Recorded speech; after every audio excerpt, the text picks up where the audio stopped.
Hey everybody, welcome back to bagpipelessons.com. Recently I've been posting some really cool bagpipe unboxing videos, including some of the new bagpipes from Peter Henderson, made by R.G. Hardy and Company in Scotland.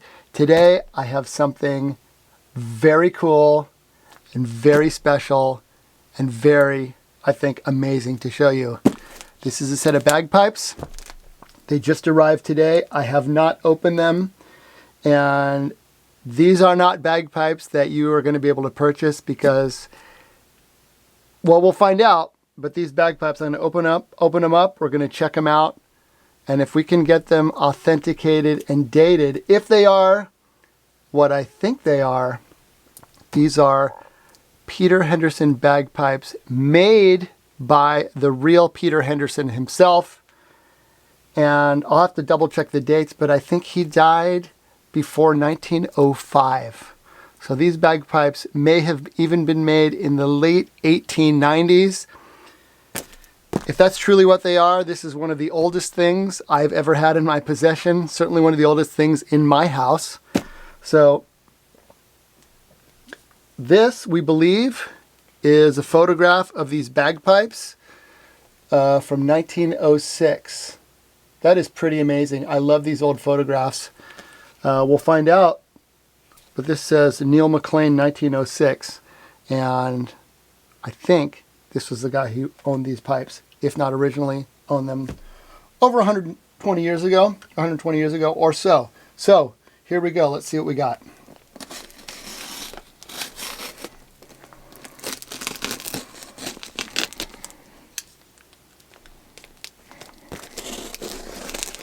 All right.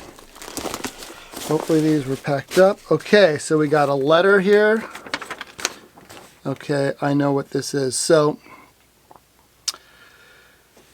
this is a letter from an appraiser, 1905 to 1910.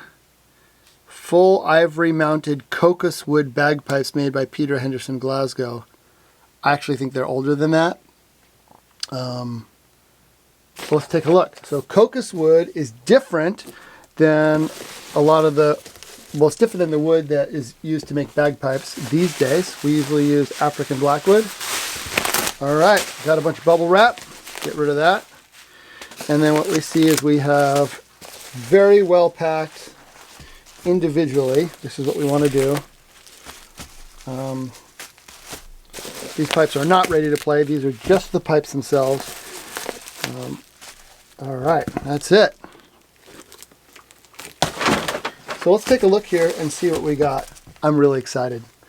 I have never owned bagpipes this old. I've only seen bagpipes this old from a distance. I've never played them.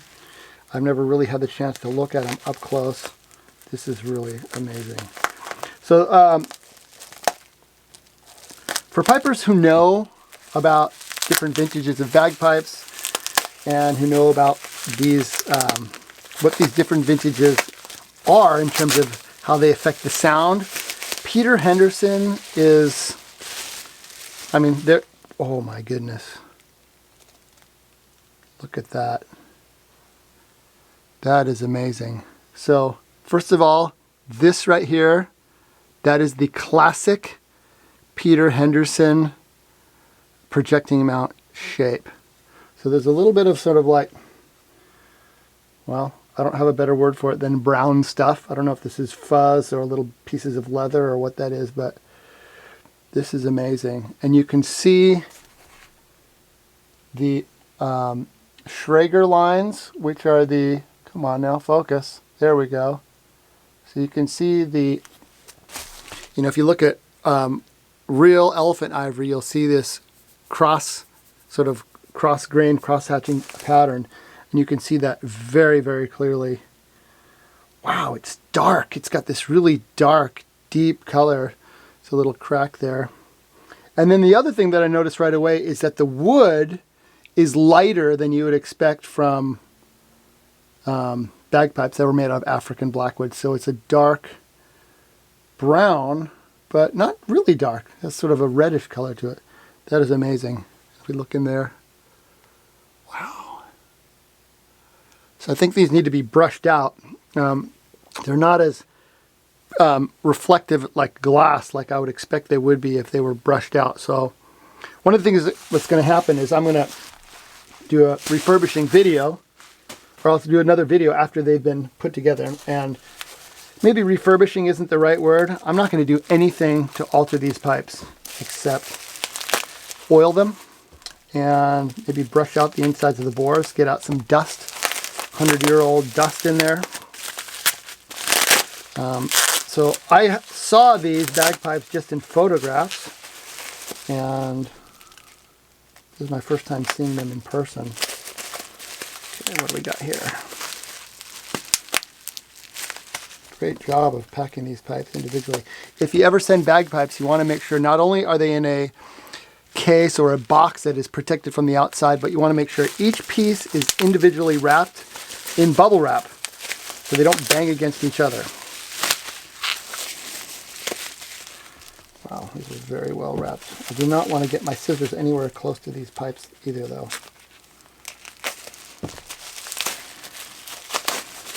There we go.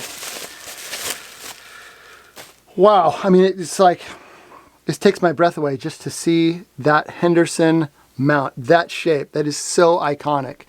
And you might be thinking, well, they look like bagpipes. They look like any other bagpipes. But to someone who has been around a lot of sets, who has seen and heard these old Henderson sets, that is just amazing to see that.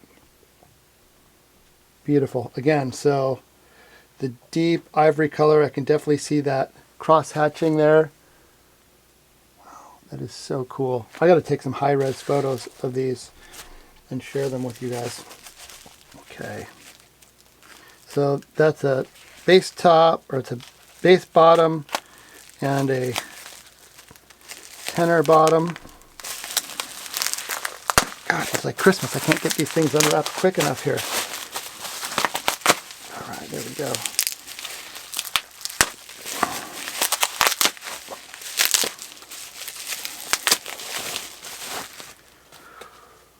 Wow. Okay, so there we have a tenor top. And what is amazing to me is that these pipes look almost new. Well, they're used clearly, but this beading and combing here, it's in really, really great shape. It's like some little nicks that should have been played, but I've seen bagpipes that are 5 years old that look worse than this. That is really amazing. So we've got the ivory ring cap here, the ivory bushing. And then what you see are these really cool little details, like the little double pinstripe here, the double pinstripe here, and then just below the drone cords here, a little double pinstripe, double pinstripe, double pinstripe. So I'm going to get these, I'm going to send some photos of these to a couple people that are experts on old bagpipes and get their input. But to me, these can be a tell that just below the projecting mount, there's this, above all of the beading and combing, and these beads are these little round shiny bits, and then the combing are these little lines, but then there's two little pinstripes there. That is amazing. Holy cow. Okay, so this would be a tenor top. There we go. Gosh, do I have any drone reeds here in arm's reach? Can I replace something? Oh, here's a tenor. Here's a an easy drone. Let's see how this sounds.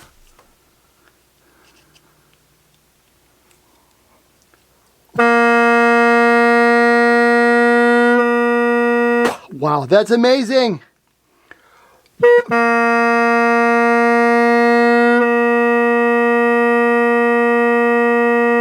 That's a perfect tenor sound.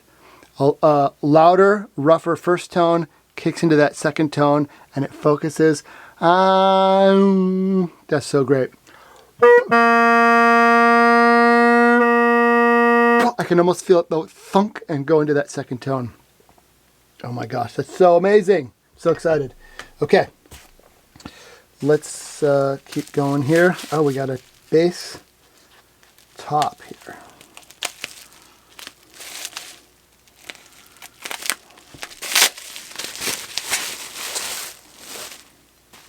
There it is.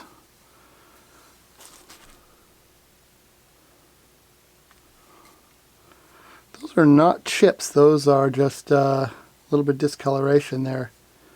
I wonder what we can do to clean those up. Again, the quality is evident in the manufacturing. All this 100 and could be 30 years later. And also these pipes hardly look like they've been played. This is fantastic. Sometimes you'll see on older pipes, especially on the bottom of the bass drone, because this is where it goes on your shoulder, this is all worn out or chipped, or these, or you know, some of these combs are broken. Do not see that at all on here. So this looks like the middle section of the bass drone.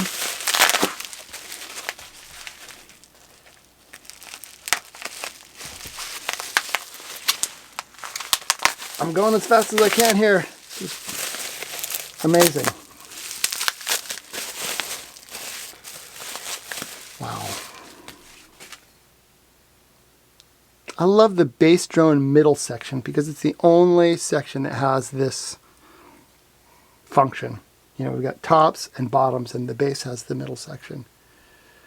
That is great. So again, we got some little... There we go. Boy, that is amazing. I'm going to grab a drone reed. There we go. Got a drone reed here. Let's see how this bass drone sounds.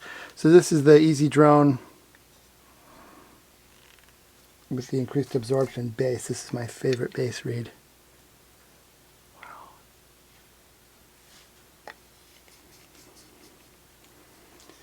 See, one of the things that you want with a good set of pipes is that when you slide a section on a hemped pin, that it's the same tightness all the way. On some pipes that are defective or that were made poorly, the walls on the inside are not straight. So it'll be tight and then it'll be loose, or it'll be loose and then it'll be tight. But this feels really, really good.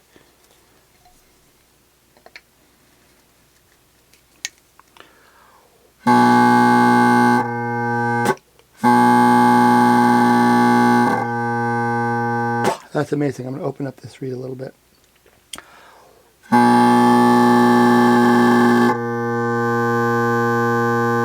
That's amazing. That's exactly what we want from that Henderson bass. It's kind of rough and growly, and then when it kicks into that second tone, it really thunk, it really kicks in. And I can just feel it vibrating in my hands. That's it. That's amazing. Okay.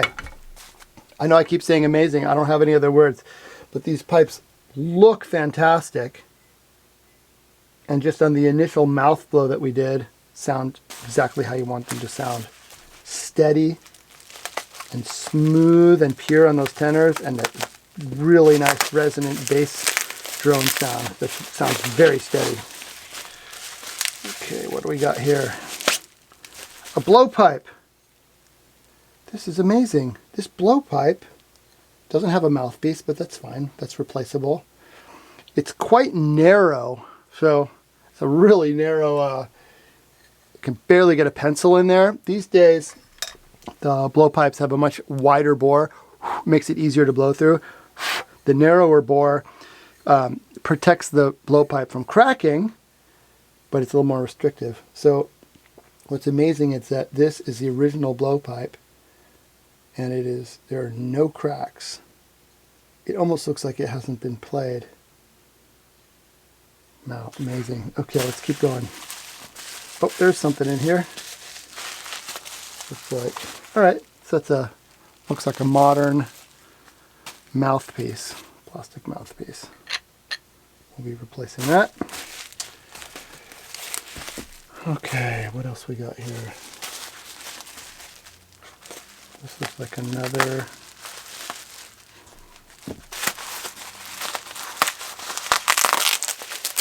tenor drone top. Great. Again, looking perfect. Just amazing. And this Looks like the other tenor drone bottom section.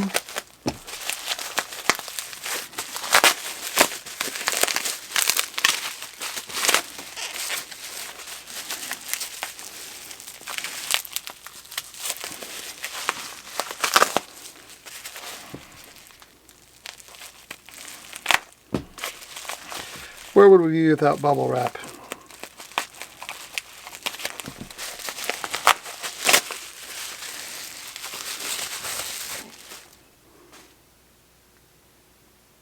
Another fantastic, beautiful looking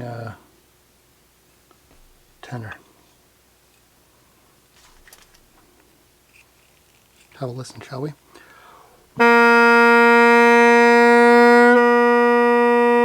Wow, again, really, really good.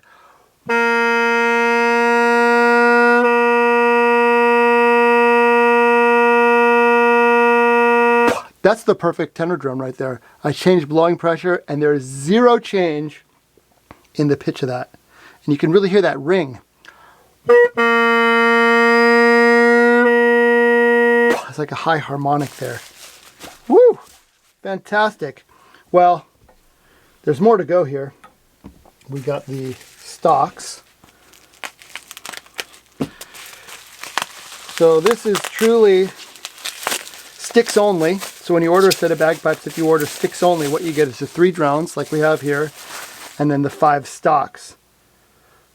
Blowpipe stock. Fantastic. You can see the change in the quality of the wood there, or not the quality of the wood, but sort of the quality of the finish towards the bottom, because this has been inside a bag, probably a leather bag, getting a lot of moisture on there. So that's our blowpipe stock. And then we've got, that's the shortest one. The next one, slightly longer, is the Chanter stock. Interesting. So Chanter stock has a bit of a groove there. I think they would sometimes do that as part of the bag tying in process, have a little bit of a groove, I guess, for the leather on the sheepskin bag. Very, very nice. A little bit of wear on there. And it's just keeping that consistent with this bead and then this little double pinstripe pattern. And then next we've got the 2 tenor drone stocks.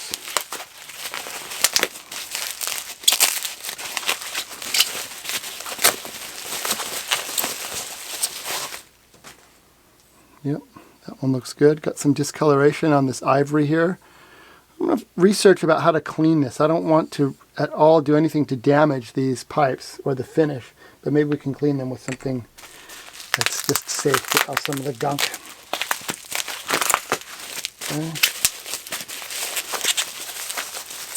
Here we have another tenor stock. Yep, 2 tenor stocks, identical. It's really amazing how light that wood is. It's like this cocus wood. And from what I've read about the history of making bagpipes, there was a time before African blackwood, and that was very hard wood. And I have to learn more about the history of it, but I think in the 1910s maybe, they switched over to African blackwood. Wow, and there's the bass drone stock. Beautiful, so we got all 5 stocks.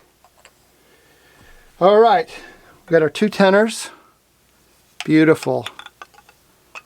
Put those down before I drop something. We got our bass drone. This might be, well, I'm going to get these things set up. There's going to be a part 2 to this video, but this might be the most amazing set of pipes historically that I have ever played. I've played some really nice new pipes I've never had in my possession and been able to play and really get to know and investigate the sound up close of one of these classic old sets of pipes. So that's it. I got my blowpipe. Oh wait, there's one more thing here. No way, is this the Chanter? I think this is a pipe chanter. This is amazing. So the this is a complete set, which is extremely rare because usually these old sets of pipes that have been played continuously, you know, for example, there are some famous pipers today that play old sets of pipes, but almost never do they still have the original chanter. So this, if this is the original chanter, we are in for a treat. Wow, look at that. There it is. Oh, amazing. P. Henderson Glasgow, right there. That is really P. Henderson Glasgow, right at the top. And you see this bell shape. This is really different than the chanters that we have today. The holes are nice and small, nice and close together, and it's really thick. It's so thick at the bottom. I wonder how thick the wood is. And then it also has this giant ivory sole that we don't see too often anymore. But that's it. This is really remarkable because you can see that this chanter has been played. You can see the little bit of wear where the piper's fingers have gone. But really, I've seen some chanters that are maybe 20 years old. Obviously from the shape and the ivory, you know it's really, really old. But the amount of wear on it is hardly any. This is amazing. This is like finding a really, really old car that's in almost new condition. So there he is. Neil McLean from 1906. We have your pipes here, my man. This is amazing. So we're going to stay tuned. I'm going to get these things oiled up. Well, there's a couple different steps here for the process, but one is to get them oiled up and cleaned up, and then set up and played. I'm gonna get them set up. The drones, and then let's see what the chanter sounds like as well. Some of these old chanters have a really interesting, different sound than what we're used to today. But I'm really, really mostly interested in the drone sound. And then I'm going to take some more pictures. I'm going to email them to a couple of friends who know a lot more about old pipes than I do. And we'll find out, are these the real deal? Were these really made by the man himself, Peter Henderson? And can we find out from the ivory or from the wood or from some of these little clues, like this double pinstripe pattern below the cord holders, or maybe from the shape of the bell of the chanter or of the sole, can we pinpoint the exact date? So this is a mystery. This is a really fun mystery. So stay tuned. Thanks for watching. Remember, if you want to find out what the true identity of these bagpipes, make sure to subscribe to the channel, hit the bell to be notified when I post a new video. This is going to be really fun. Join me and stay tuned for part 2 of the amazing Peter Henderson bagpipes. See you next time. Mahalo.